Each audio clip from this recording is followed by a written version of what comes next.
We're back, ball up top, game 3 with a guy who's becoming a regular on the show now. It's 2 in a row. My man Perk, 2-1 Indiana a week ago. Would you have ever thought we'd be at 2-1 Indiana? I mean, I had this series going 6. Okay. All right. I had it going 6. It possibly could go 7. But I will say that was a hell of a game. Yeah. All across the board, when you look at, the physicality from both teams, not giving up. One team will, have a 6 to 8 point lead and then walk it down. Next thing you know, the other team is up.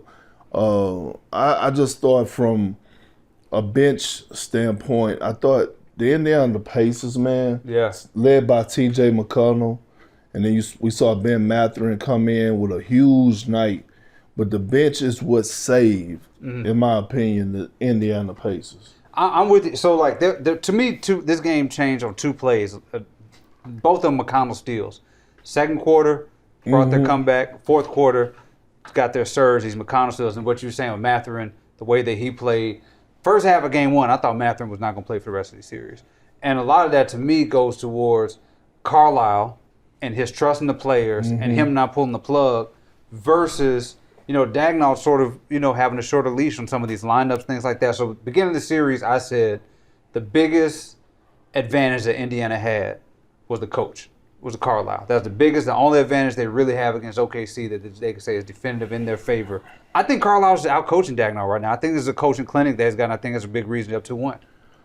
I could see that happening. I think it's more so of we're watching, a series where each team is responding after a loss, right? Because one could say the same thing about Coach Daigneault in game 2, right? Right. I thought his adjustments, I thought, the things he had in place, challenging his players, right? Chet was better, and then all of a sudden we saw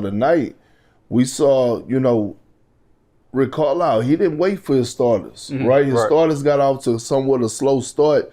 All of a sudden, the bench come in and they changed the whole makeup of this game from a physicality standpoint.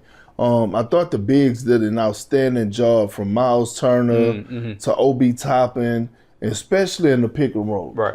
Miles Turner, I got to give him a lot of credit. He responded like hell because Chet Holmgren was busting his behind in that first half. Especially. And all of a sudden he responded, 5 blocks on the night. Huge performance out of him. So talk about the bigs, it's your specialty. Why are the Thunder not going double big? They went double big in the second game, went a couple times. I thought they looked good. Why have they gone away from it? I don't know. That's a good question. I think Isaiah Hartenstein unlocks a different version of Chet Holmgren.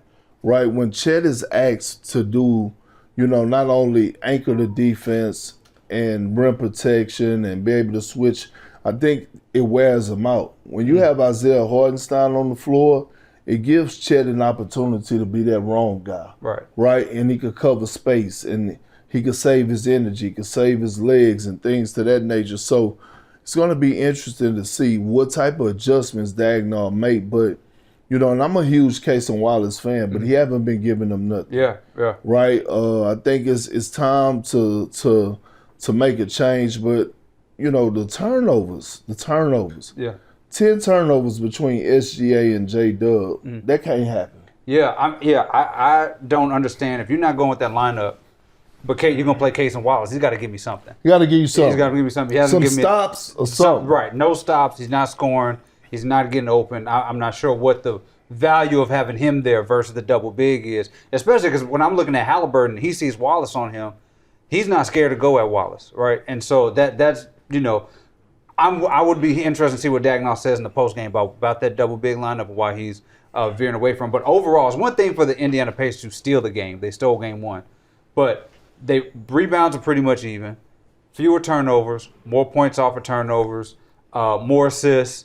They played better than OKC in game 3. They did. Role players play better than all. Right. We know this, right? We saw Aaron Wiggins and Alex Caruso in game 2 have monster nights off the bench. All of a sudden, we see Ben Mathurin, T.J. McConnell come in and have big nights off the bench for the Pacers.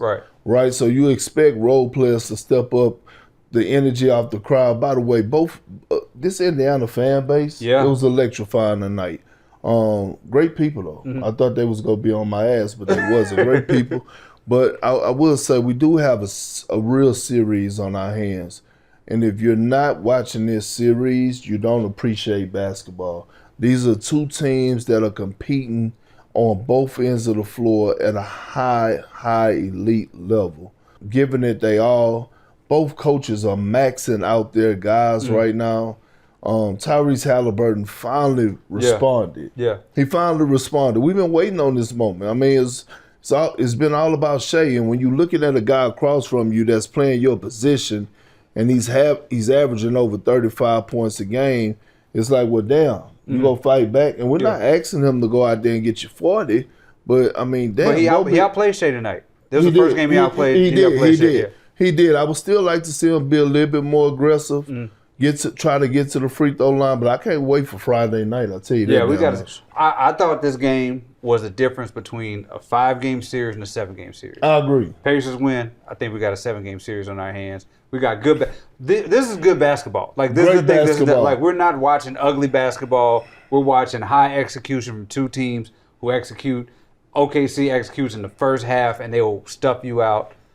Indiana closes things out. We're watching good execution, great coaching. This is a great series. This is a great series, and it most likely is going 7 games. Yeah, I think. The one thing we do know is that this team in Oklahoma City, they will respond. Yes, yeah. They are a prideful group. They will correct the mistakes that they had, and I'm looking forward to the rest of the series. I agree. I'm looking forward to the rest of the series. Got another food question for you. A food? Food question. All right, go ahead. I had an OKC, where do we eat in OKC question. I got another. This is important. So Indianapolis is all about steaks, right? It's all about where you get the steaks. People do the St. Elmo's and all that stuff and all that. I don't care where we're eating. I got an important question. How do you take your steaks? How is it cooked? Oh, it got to be medium well. Medium well? Yeah, medium well. Those are hamburgers, though. No. Hamburgers are well done.